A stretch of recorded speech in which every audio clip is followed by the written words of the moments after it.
Singapore. For Madam Tan, not her real name, who fell victim to unlicensed money lenders, it all started with one text message promising fast cash. Loan sharks, who are increasingly tech-savvy, then used various channels such as WhatsApp to threaten and harass her as her debt grew. "I had gotten married without savings and I needed a house to stay," Madam Tan, who is in her early 40s, told reporters at the police cantonment complex on Thursday, June 7. As she had to pay a cash premium for the house, she took out a 10,000 Singapore dollars bank loan. Over the years, when her kids needed hospital treatment, she maxed out her credit cards to pay the bills. In 2010, her husband lost his job, which pays roughly 3,000 Singapore dollars a month. When Madam Tan, who works in an administrative job, couldn't service the bank loan and credit card payments, her furniture was seized, twice. "My children saw it," she said, breaking down and reaching for a pack of tissues. "I was at my wit's end and I didn't want to approach family members to let them know my situation. This is the irony," she lamented as she recalled the text message she received in 2013, which made things go from bad to worse. "Now the whole world knows it and I have to tell the media." The text SMS was for a money lending service accompanied by a company name and telephone number. Madam Tan checked it out online and thought it looked legitimate.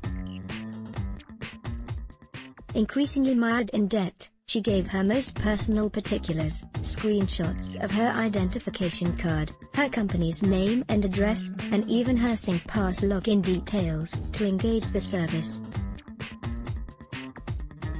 The money lenders also asked how many family members she had and where her children studied, but it was not enough to raise alarm bells. The money came fast, she admitted. Cash was transferred to her via iBanking within days. It started with 20,000 Singapore dollars, then the amount snowballed into the hundreds of thousands. When Madam Tan couldn't pay off one of her loans due to the exorbitant interest rates and ever-changing terms, she borrowed money from another loan shark to settle it. It became a vicious cycle. At first, it could be monthly payments, but next week they would say, "Hey, your payment is up," she said. When she told the moneylender of the original terms, the usual reply would be that the guy who gave it had gotten into an accident. Madam Tan's mobile number was also circulated as quickly as the money. Soon, she found herself in debt with more than 50 different moneylenders. She borrowed from friends and colleagues and worked 3 jobs to try and pay off her debts. It was quite a substantial amount, she said. The threats Madam Tan would soon find out that these loan sharks were ruthless. "When I couldn't pay on time, they sounded harsh and scolded me," she said. "They started to threaten me, and no one, including my husband, knew of my situation. The loan sharks would send threatening messages like 'I know where your children study and I know your company.'"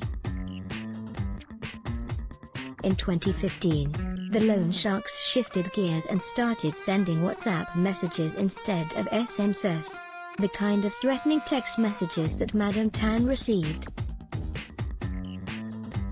Photo, Madam Tan. In March this year, Madam Tan got a message which she described as the last straw.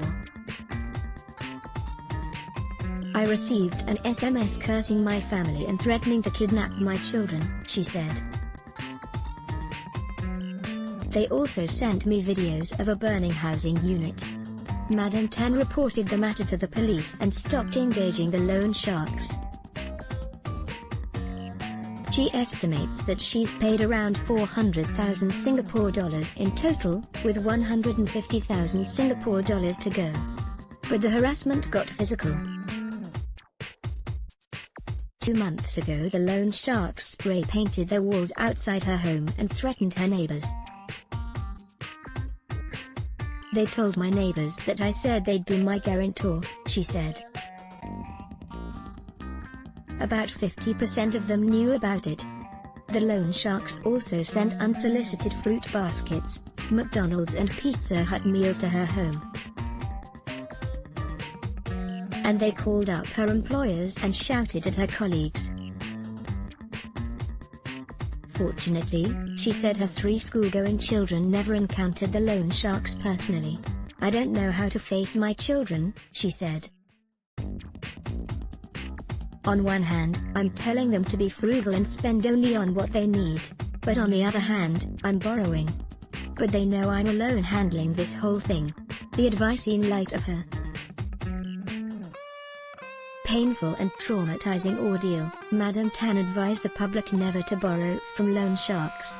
I urge anyone who really needs financial help to seek the correct agency or welfare institution, she said. Because the agony I went through.